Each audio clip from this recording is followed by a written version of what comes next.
My breath caught in my throat as I opened the door. There stood my ex-husband Ellis, as infuriatingly handsome as ever, and next to him his imposingly stern mother, Lorraine.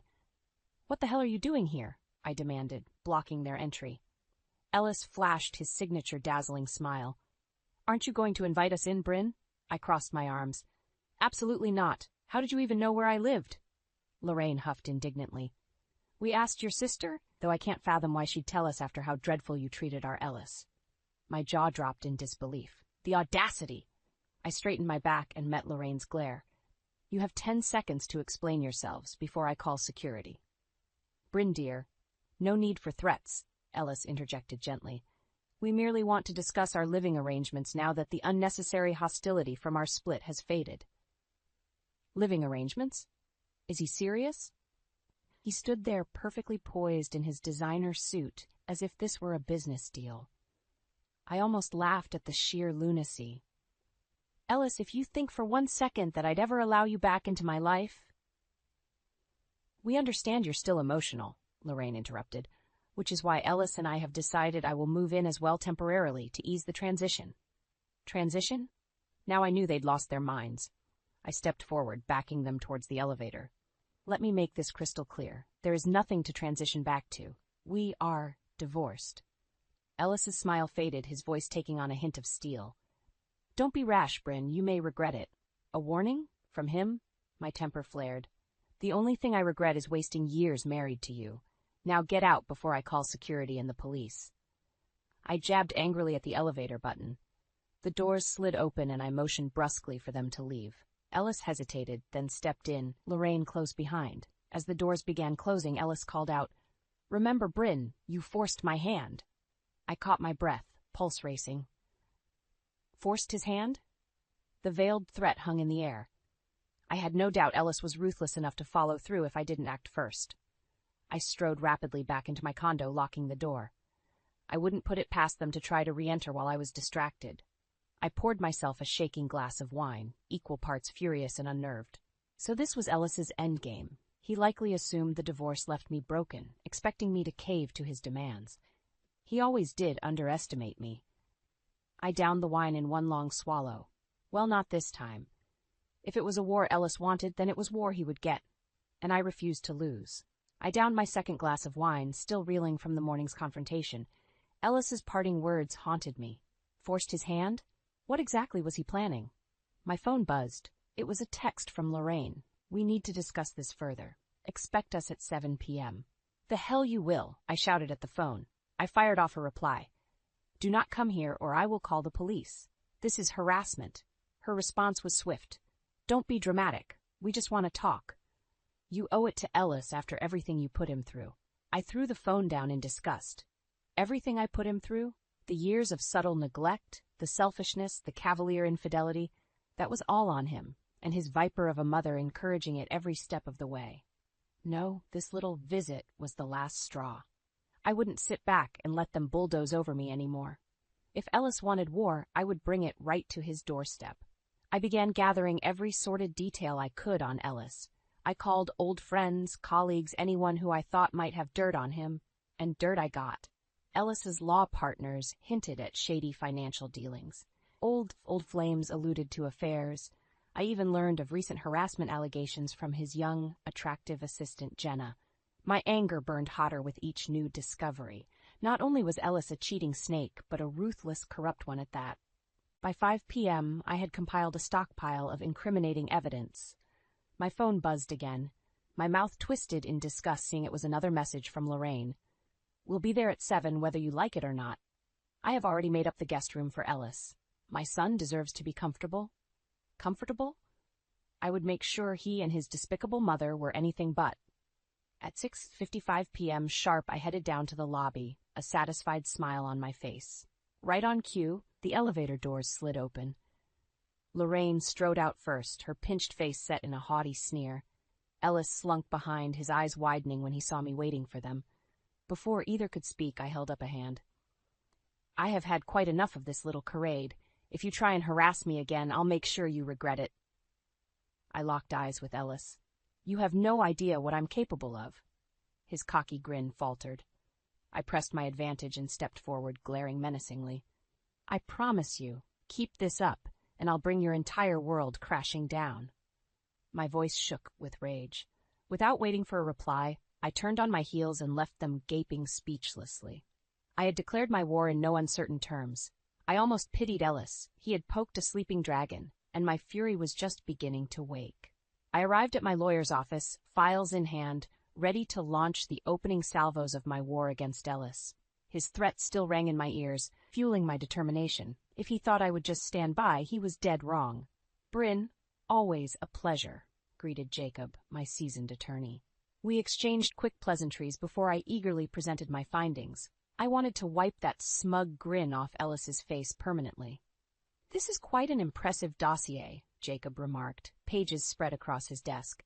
"Extensive evidence of financial malfeasance, sexual harassment allegations." He peered up, eyebrow raised. "Do you intend to pursue legal action?" "Absolutely. I want to hit Ellis where it hurts. His money and his beloved career." My voice dripped with contempt. "I'll bleed him dry if I have to." Jacob clasped his hands, eyeing me seriously. An aggressive approach, but not unwarranted given the circumstances. He detailed a crushing lawsuit targeting Ellis's assets and law license. My pulse quickened as he described levying accusation after accusation, toppling the empire Ellis had built on lies. I left Jacob's office charged with predatory purpose. The battlefield was set, and I would emerge victorious, no matter the cost. Ellis had awoken the beast inside me, and I would have my revenge. That evening I received a series of desperate texts from Ellis. "We need to talk. Lorraine is frantic. She invested her life savings in my latest development project, and now the funding has collapsed. We're facing financial ruin if I can't access additional capital right away. Please, I'm begging you." I stared coldly at his groveling messages. Ruin? He didn't know the meaning of the word. But he would soon enough. "Bryn, please, Lorraine refuses to speak to me. You know how she gets. I swear I'll pay you back once this deal gets back on track." Sneering, I began typing a response when my phone suddenly rang. It was Ellis, likely calling to pathetically plead his case further. "What?" I answered sharply. "Bryn, thank God," Ellis's voice wavered desperately. "I know things ended badly between us, but you must help me." Must help him? I almost laughed at his audacity. In the background, I could hear Lorraine's shrill voice. "If you can't fix this, Ellis, you're no son of mine." I'd heard enough. "Ellis, our relationship died the second you betrayed our marriage vows the first time. I want nothing more to do with you or that harpy you call a mother." The line went silent except for Lorraine's strangled gasps. "Good, let them drown in panic." "Please, Bryn," Ellis implored weakly. "I'll tell you exactly what you can do, Ellis," I interrupted. "You can sign these divorce papers and terminate all contact. Maybe then I'll consider not ruining what's left of your career." Checkmate. The battle lines were drawn and my artillery was locked on target, now to fire at will.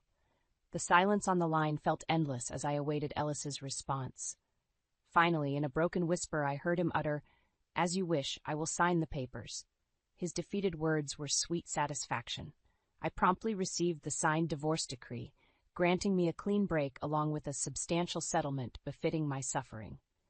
As an added bonus, Ellis included a sworn affidavit confessing to multiple infidelities. My lips curled maliciously reading his written admission of guilt. It would come in useful later to annihilate any remaining sympathy for him. I decided to also pursue action against his law license. Just because I had won my freedom didn't mean Ellis deserved to walk away unscathed. His beloved career would be the next casualty in my war against him. Over the following weeks, Jacob and I meticulously prepared complaint letters to the State Ethics Committee documenting Ellis's confessed adultery and chronicling accounts of his shady financial dealings. "This will undoubtedly trigger an official investigation based on the severity of accusations," Jacob commented as we finalized the exhaustive records. "It won't be pleasant for him. These committees rarely show mercy, especially with the hard evidence we're providing." Good, I thought, coldly. Let him be raked over the coals. He didn't deserve mercy or even basic compassion after what he did to me. Soon after submitting the complaints, I received satisfying updates of their swift and devastating impact. Ellis was placed under immediate review at his firm and barred from taking on new clients amidst the swirling accusations. Lorraine also kept involuntarily involving herself, as I knew she would. She left me endless raging voicemails when the ethics investigation was announced, blaming me for trying to destroy Ellis over nothing. Destroy him? Oh, I was just getting started. Her shrill accusations only strengthened my resolve. When Lorraine finally had the nerve to show up pounding at my door, I quickly put her in her place. "This is all your fault, you deceitful bitch," she screamed when I opened the door. Before she could spit anything else, I stepped forward and struck her sharply across the face. She staggered backwards in shock, eyes filling with tears. "Get the hell out, and if you ever come here again, the next slap will draw blood." I spat vehemently, slamming the door on her stunned face. Immediately, I filed for restraining orders against the both of them. I wanted the protection of the law to cement my separation from their toxicity. In the following weeks, every update Jacob sent regarding Ellis's deteriorating reputation and mounting legal troubles filled me with fierce satisfaction. With each judgment against him, with each damning headline, I could practically hear the foundations of his world cracking and crumbling. Good riddance. He was finally getting what he deserved. As I stood on my balcony overlooking the dazzling cityscape, I raised my wine glass in celebration. The view now perfectly symbolized my hard-won victory, rising high above the ruins of Ellis and Lorraine, exactly where I belonged. The sharp clack of high heels in my marble foyer pulled my eyes from the jaw-dropping view. I turned with a scowl, assuming it was Lorraine again attempting to barge in despite strict security protocol. But my glare transformed instantly to shock when instead I saw Ellis's young assistant Jenna striding towards me, fiery determination in her eyes. My surprise quickly shifted to anger. "How the hell did you get in here?" I demanded. She waved a keycard dismissively. "I have my methods, but that's not important." "Breaking into my home sure seems pretty damn important," I retorted. Ignoring me, Jenna declared, "I'm here to discuss Ellis." That got my attention. I crossed my arms skeptically. She took a breath.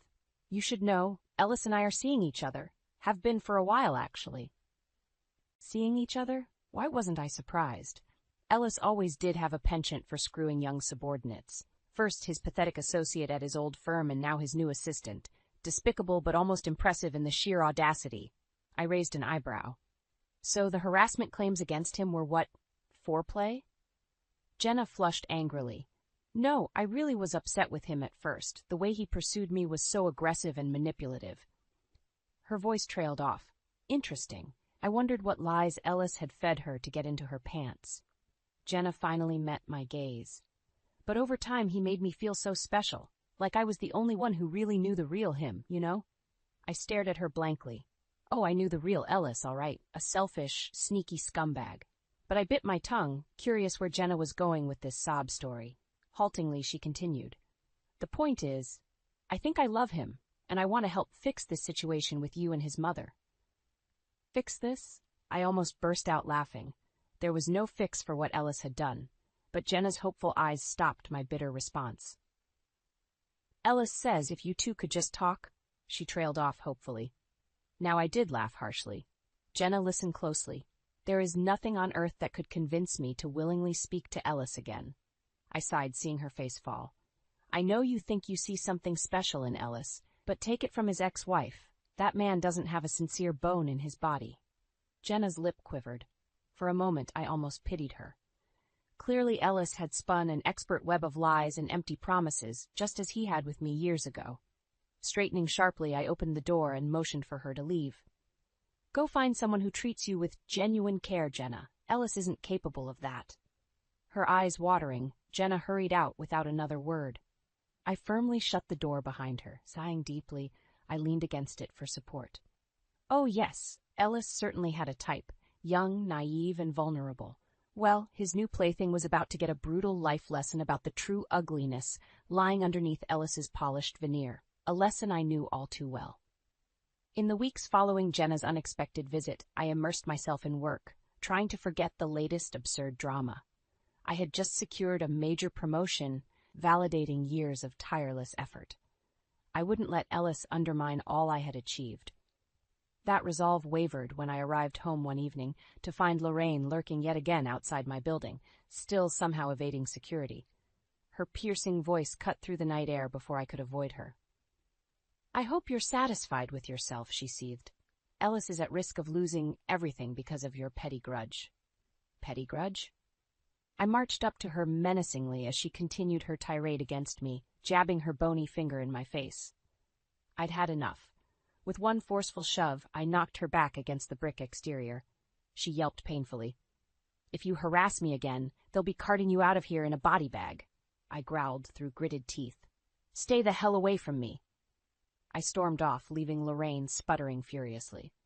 My phone soon buzzed with her incensed texts. "When Ellis finds out about this, it will just further motivate him to destroy you at any cost." Good luck with that, I thought acidly. Though the threat gave me pause, I knew Ellis was ruthless enough to make good if desperate. Over the next week, I learned things had only gotten worse for him professionally. The ethics investigation was in full swing, more sordid details emerging, including confirmation Ellis had pilfered client funds for his failed developments. Partners were fleeing his firm and creditors were hounding him relentlessly. His personal life fared no better. Jenna had moved out abruptly, presumably finally waking up to reality. Ellis was unraveling rapidly. When I arrived at my office one morning, my receptionist's uneasy expression immediately put me on edge. "What's going on, Gwen?" She wrung her hands nervously. "There's someone waiting for you. Jenna. She's extremely upset." "Jenna again? What now?" I hurried to my office to find Jenna sobbing uncontrollably, mascara streaking her inflamed face. "Jenna, what happened?" I asked warily. "It's Ellis," she choked out. "I went by his place to talk, and he was just destroying everything in a drunken rage." She buried her face in her hands as a fresh wave of hysteria overcame her. I sank down beside her and spoke evenly. "Jenna, listen, when people show you who they are, believe them the first time." I recounted my own painful history with Ellis's vindictive anger. Jenna lifted her head slowly, eyes widening with revelation. "Oh my God, Bryn, I am so sorry," she whimpered. "This whole time I thought you were just vengeful, but now I see Ellis clearly for the monster he is."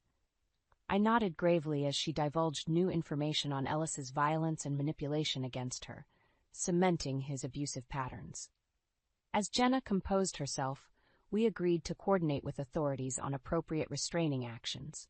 For her sake and mine, Ellis needed to face consequences. The law was about to get its claws in Ellis in more ways than he ever imagined, and I would not relent until he was shredded to pieces. I observed with quiet satisfaction as two uniformed officers firmly led a disheveled and belligerent Ellis down the precinct stairwell in handcuffs. His bellowing denials echoed through the cavernous atrium. Once outside, Ellis collapsed against the cruiser, appearing on the verge of hysterics. Good, I thought coldly, watching the bizarre scene through the station windows. Let him finally experience even a fraction of the torment he had so callously inflicted. I had coordinated closely with Jenna as well as Jacob to pursue immediate legal action against Ellis for assault, abuse, and violations of our restraining orders. The detailed accounts of his violence and manipulation left authorities with little recourse but to arrest him. That gratifying image was just the beginning.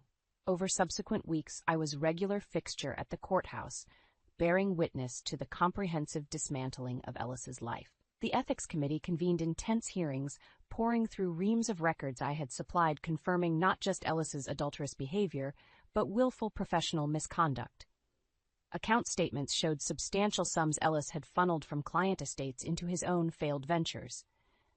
An open and shut case of embezzlement. I observed silently as Ellis took the stand, clamoring fruitlessly to defend himself. The prosecution interrogated him ruthlessly until he crumbled, admitting defeat. The slimy Ellis I had known had vanished, replaced by a shell of a man, broken and destitute. I couldn't tear my eyes away. The final nail in the coffin came days later. Formal notice of Ellis's disbarment. No more practicing law ever again.